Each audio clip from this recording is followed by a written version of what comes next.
aku sedikit sedih, tapi aku nggak bisa menyalahkan siapa-siapa. Kadang-kadang orang-orang berasumsi kalau kita tidak memposting apa yang kita lakukan atau memposting pencapaian kita, berarti hal tersebut nggak terjadi.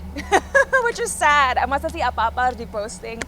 Tapi yang jelas, mungkin yang orang nggak tahu adalah kadang-kadang ada individu di luar sana, apalagi yang kerja di dunia kreatif kayak aku, yang kalau kita nggak syuting bukan berarti kita nggak ada job, atau bukan berarti kita nggak ada tawaran, tapi mungkin kita sedang membangun sesuatu yang buat kita merasa lebih mensyukuri hidup, lebih merasa bermakna bagi banyak orang, dan tentunya membangun legacy kita.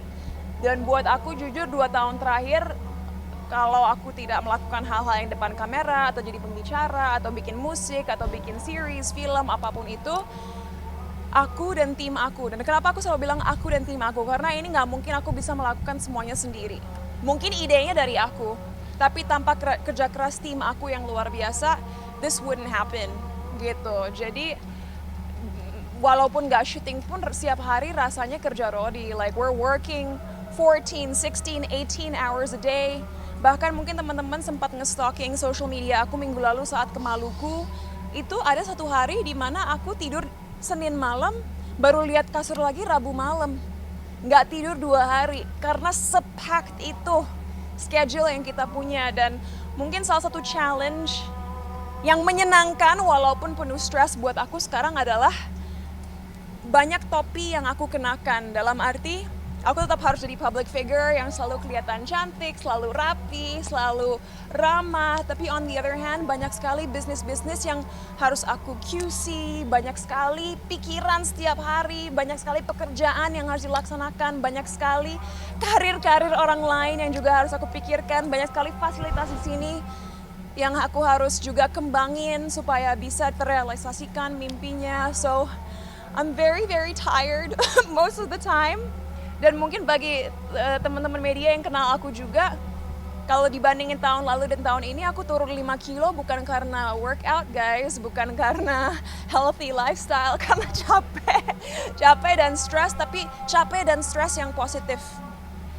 Capek dan stres yang menurut aku sangat-sangat worth it.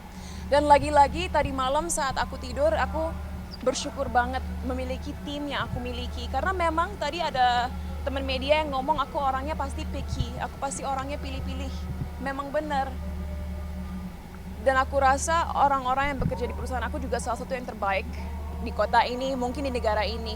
Yang cara berpikirnya kritis, yang kerjanya rapih, organized, tertata, dan benar-benar menunjukkan potensi anak muda Indonesia yang sebenarnya sangat ada di negara kita. Tapi sayangnya yang jadi hype, yang jadi viral, yang banyak views-nya, lagi-lagi kadang-kadang nggak selalu yang mendidik atau membangun. And that's fine, kita nggak bisa maksa orang nonton konten kita. Tapi aku percaya dengan konsistensi, dengan usaha keras aku dan tim untuk menyajikan konten-konten yang baik dan positif bagi masyarakat, walaupun mungkin komunitas kita nggak sebesar komunitas-komunitas yang mungkin lebih mengarah ke humor, kita tetap berdampak kepada orang-orang yang ingin belajar dan ingin berkembang. And buat aku, makanya dalam segala bisnis yang aku lakukan, aku nggak ngejar viral, aku nggak ngejar views, aku nggak ngejar orang tahu atau enggak.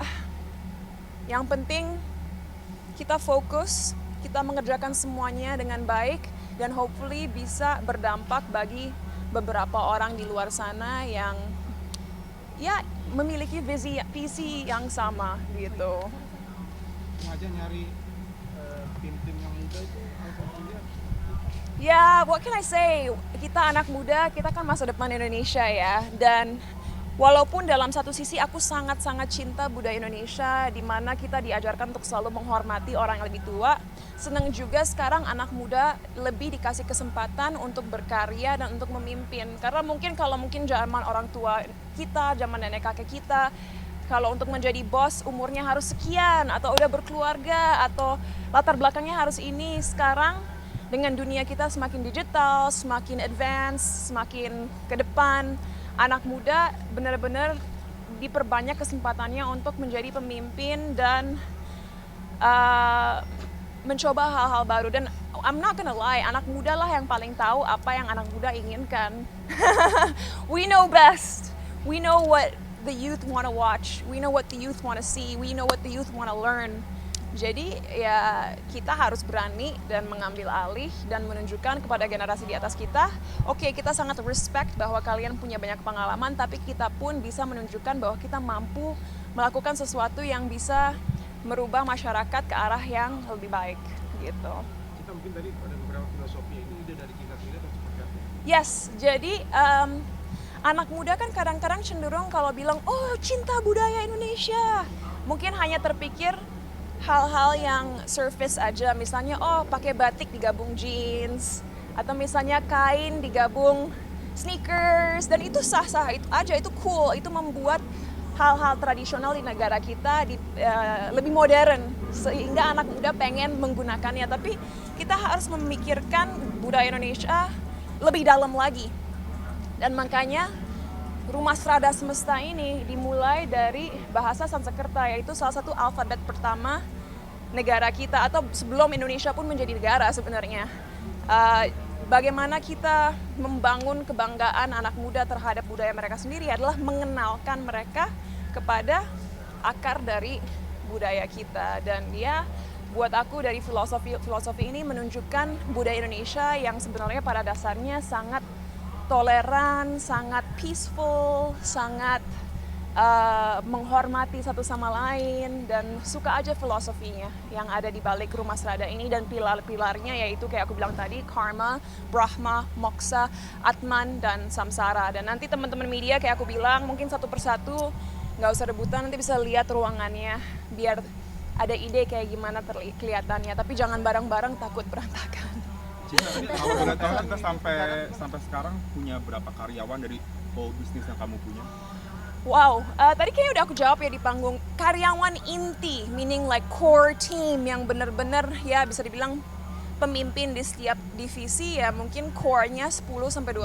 Tapi karyawan keseluruhan ya maybe 20-25 gitu. Dan tentunya ini nggak termasuk karyawan 18 Coffee yang ada di Bandung atau di Bali atau di Jogja, itu beda lagi ya. Kita ngomongin benar-benar karyawan inti di Cinta Para Semesta Creative Hub Rumah Srada Semesta. Cinta, selama ini kan kamu deket banget dengan pendidikan ya, kepedulian buat pendidikan. Nah, apakah Cinta Para Semesta ini bisa jadi jembatan kamu untuk mewujudkan, untuk membebaskan masalah pendidikan di Indonesia? Yes. Tentunya itu harapan aku. Tadi kan aku udah sempat cerita ya soal kita nggak boleh egois, karena sebenarnya yang diberdayakan hanya kita-kita yang tinggal di kota besar atau mungkin second cities Indonesia. Dan apa yang mempersatukan kita? Teknologi. Jadi walaupun lagi-lagi aku nggak bisa bikin janji apa-apa, dan aku nggak tahu apakah apa yang aku dan tim lakukan benar-benar akan berdampak bagi berjuta-juta orang atau enggak, aku nggak bisa janjiin apa-apa. Tapi yes, tentunya ini cara aku untuk memperkuat fondasi pendidikan di Indonesia yang seperti kita tahu sayangnya belum benar-benar merata dari pulau ke pulau gitu.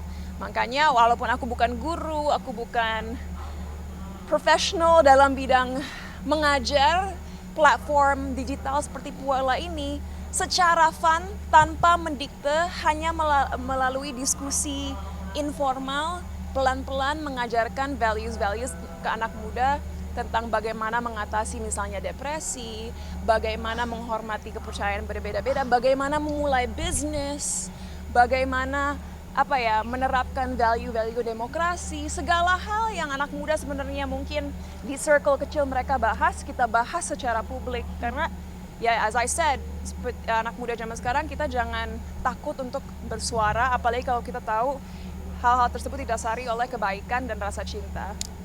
Cinta sendiri ada nggak momen trigger awal atau momen yang dilihat langsung sampai membuat komunitas anak muda sampai sekarang untuk membangun negara? Trigger awal 2020 waktu pandemi.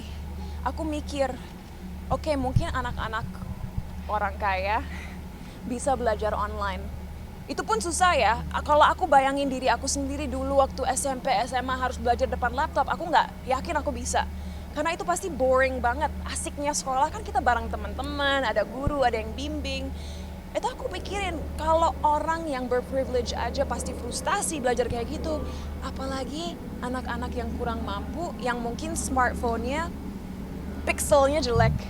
Anak-anak muda di luar sana yang mungkin wifi sebenarnya nggak ada, jadi mereka pakai Edge. Yang nggak, kalau dengan Edge nggak bisa mengakses materi belajar. Dalam arti, di Indonesia sebenarnya guys, waktu saat pandemi kemarin mungkin banyak adik-adik kita di tempat-tempat terpencil sebenarnya nggak belajar, and that's the truth. Dan itu membuat aku sangat gelisah. Aku berpikir kepada diri aku sendiri, oh my god, kalau selama 2 tahun, 3 tahun adik-adik kita di luar sana sebenarnya nggak sekolah dengan benar, what's gonna happen to Indonesia 10 tahun lagi, 20 tahun lagi? Kita akan ngelihat gap pendidikan yang sangat besar antara orang-orang yang mampu dan orang-orang yang kurang mampu. Belum lagi kalau nonton konten, mau itu di internet, di TV, tempat-tempat lain.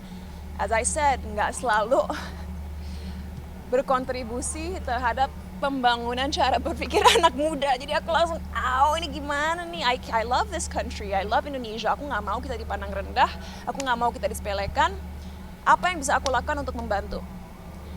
Dan solusi aku dan tim, akhirnya lahirlah holding company atau perusahaan induk Cinta Para Semesta, yang akhirnya 2 tahun terakhir kita mengeluarkan ide-ide 7 perusahaan yang aku mention tadi, yang aku akan recap aja biar teman-teman ingat.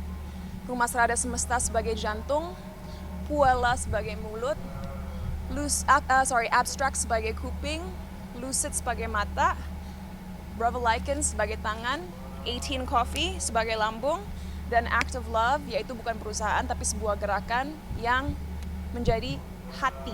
Jantung dan hati kan beda ya, hati secara metaforis, hati dari Cinta Para Semesta gitu. Cinta, ketika aku Maluku kemarin kan ibu bupatinya sebut Cinta kan.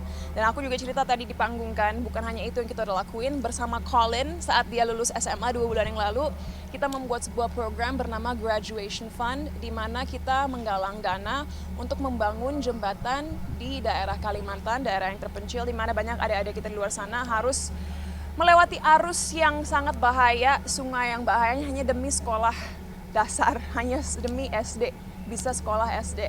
So, pelan-pelan hopefully dengan berkembangnya perusahaan-perusahaan dalam Cinta Para Semesta, kita juga akan memiliki lebih banyak dana lagi untuk bisa membantu lebih banyak orang lagi dengan nominal yang lebih tinggi. Karena tentunya sekarang kita baru bisa bantu kecil-kecil, but that's fine. You know, karena everything starts small. Jangan terlalu maksain melakukan sesuatu yang besar kalau akhirnya nggak efektif. So, one step at a time. Kemudian